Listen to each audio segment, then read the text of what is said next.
Saya Wahyu Sialagan, begitulah kura-kura.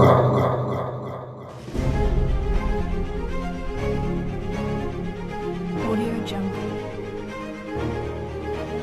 The problem with Brexit from what it seemed to be the state is too big and so what Audio happened Jungle. there. Tepat setahun lagi, 14 Februari 2024, bangsa ini akan mengadakan pesta demokrasi, yaitu pemilihan umum, pemilihan legislatif, dan pemilihan presiden. Tensi politik sudah semakin tinggi, dinamika politik juga semakin tinggi. Itu sudah terjadi dari beberapa bulan bahkan setahun belakangan ini. Banyaknya isu-isu liar dan wacana-wacana yang membuat tensi politik semakin tinggi. Saya kasih contoh, ada 3 isu liar yang membuat tensi semakin tinggi. Yang pertama, isu perpanjangan masa jabatan presiden. Yang kedua, isu tentang sistem pemilu, apakah proporsional terbuka dan proporsional tertutup. Yang ketiga, penghapusan jabatan gubernur. Coba kita runut satu-satu isunya. Yang pertama, perpanjangan masa jabatan presiden. Isu liar perpanjangan periode presiden ini sudah terjadi sejak 2 tahun yang lalu. Tetapi belakangan ini semakin kencang. Isu ini dihembuskan dan didengungkan oleh para petinggi partai politik dan para elit politik yang tidak bertanggung jawab dan hanya asal mengucap doang. Jika kita tarik jauh ke belakang lagi, sebenarnya ini adalah isu usang yang sudah pernah digaungkan juga pada akhir jabatan SBY. Pada saat itu ada gerakan untuk memperpanjang periode SBY menjadi 3 periode. Namanya juga isu politik, pasti ada yang pro dan ada yang kontra. Ironisnya, yang kontra pada zaman SBY dulu sekarang menjadi pro memperjuangkan dan menggaungkan isu 3 periode ini. Saya khawatir bahwa isu ini sengaja dibuat untuk menjebak Presiden Joko Widodo. Tetapi sudah jelas Presiden tidak mau terjebak dalam permainan ini dan sudah tegas pula mengatakan bahwa Presiden Joko Widodo taat akan konstitusi. Sudah jelas, isu ini sangat inkonstitusional karena melanggar pasal 7 Undang-Undang Dasar 1945 yang berbunyi Presiden dan Wakil Presiden memegang jabatan selama 5 tahun dan sesudahnya dapat dipilih kembali dalam jabatan yang sama hanya untuk 1 kali masa jabatan. Artinya sudah jelas masa jabatan Presiden dan Wakil Presiden hanya diperbolehkan 2 periode. Tapi kembali lagi, semua orang bebas beropini berargumen tentang pro dan kontra terhadap isu dan wacana ini. Tidak ada yang salah, begitu juga tidak ada yang benar yang secara mutlak. Yang pro akan beropini bahwa 3 periode ini penting karena akan menunjang pembangunan yang sudah dijalankan sama Presiden Joko Widodo. Yang kontra beropini bahwa 2 periode saja sudah cukup dan lain sebagainya. Yang kedua, isu dan wacana tentang pemilu proporsional tertutup atau proporsional terbuka. Isu ini mencuat dikarenakan adanya beberapa orang yang melakukan gugatan mengenai sistem pemilihan umum yang dilakukan secara proporsional tertutup pada pemilu 2024. Isu itu mencuat seiring dengan uji materi terhadap Undang-Undang Nomor 7 Tahun 2017 tentang pemilu ke Mahkamah Konstitusi.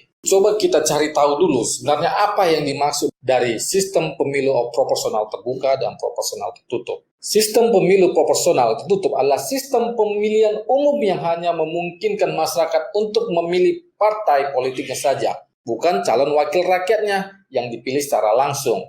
Saat pemilu dengan sistem ini, pemilih hanya mencoblos tanda gambar dan lambang partai saja.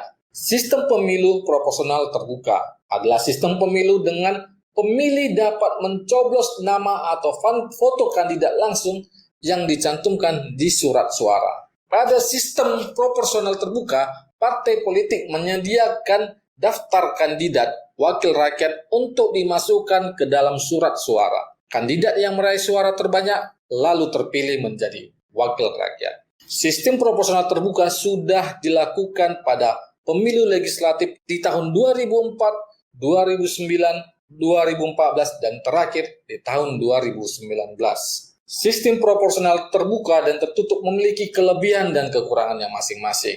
Lalu, manakah yang lebih efektif? Jikalau ditanya sama saya akan menjawab sistem proporsional terbuka. Karena rakyat mengetahui siapa wakilnya dan bisa dipastikan akan ada kontrol yang jelas dari rakyat ke wakil-wakilnya. Sedangkan jika proporsional tertutup, rakyat tidak tahu sama sekali siapa yang akan mewakili diri dia.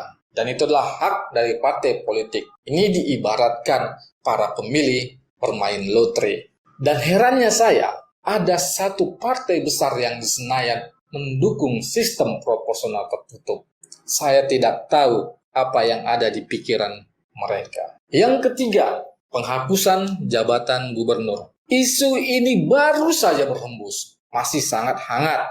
Dan isu wacana ini dihembuskan, didengungkan oleh Cak Imin. Dan seketika itu, isu ini menjadi liar layaknya bola panas. Menurut saya, ini adalah isu yang paling konyol yang dikeluarkan oleh seorang ketua umum partai politik, seorang mantan menteri, dan seorang wakil DPR pada periode saat ini. Sudah jelas penghapusan jabatan gubernur sudah sangat melanggar konstitusi kita, yaitu pasal 18 Undang-Undang Dasar 1945 yang merangkan posisi gubernur itu harus ada, dan juga Undang-Undang 23 tahun 2014 tentang pemerintah daerah. Lalu, apakah ada persamaan dari 3 isu dan wacana tersebut? Sudah jelas ada. Persamaan dari 3 isu itu adalah amandemen, yang artinya bahwa 3 isu atau wacana yang berembus itu bisa terjadi jika dilakukan amandemen. Ada baiknya coba kita tilik lagi ke belakang. Mengamandemen konstitusi adalah sebuah kesepakatan reformasi, dan konstitusi diamandemen sudah sebanyak 4 kali. Serta hasil amandemen itu diantaranya adalah mengatur periode jabatan eksekutif, sistem pemilu, dan eksekutif dan legislatif dipilih langsung oleh rakyat. Konstitusi adalah produk hukum yang tertinggi dan sangat sakral. Dan baiknya memang mengamandemen konstitusi seharusnya bersifat urgent, bukan berdasarkan syahwat politik para pemangku kekuasaan dan pemilik kepentingan. Ketika mengamandemen cuma berdasarkan syahwat, maka konstitusi bersifat labil dan inkonsisten, bukan lagi bersifat tetap. Ada baiknya kita harus tetap maju dan visioner, bukan malah mundur ke belakang hanya karena kepentingan politik yang semu. Dan akhirnya, apapun yang akan terjadi nanti, kita sebagai warga negara Indonesia yang baik harus patuh terhadap konstitusi negara ini. Semoga konstitusi kita bersifat tetap, bukan menjadi inkonsistensi konstitusi. Saya Wahyu Sialagan, begitulah kura-kura.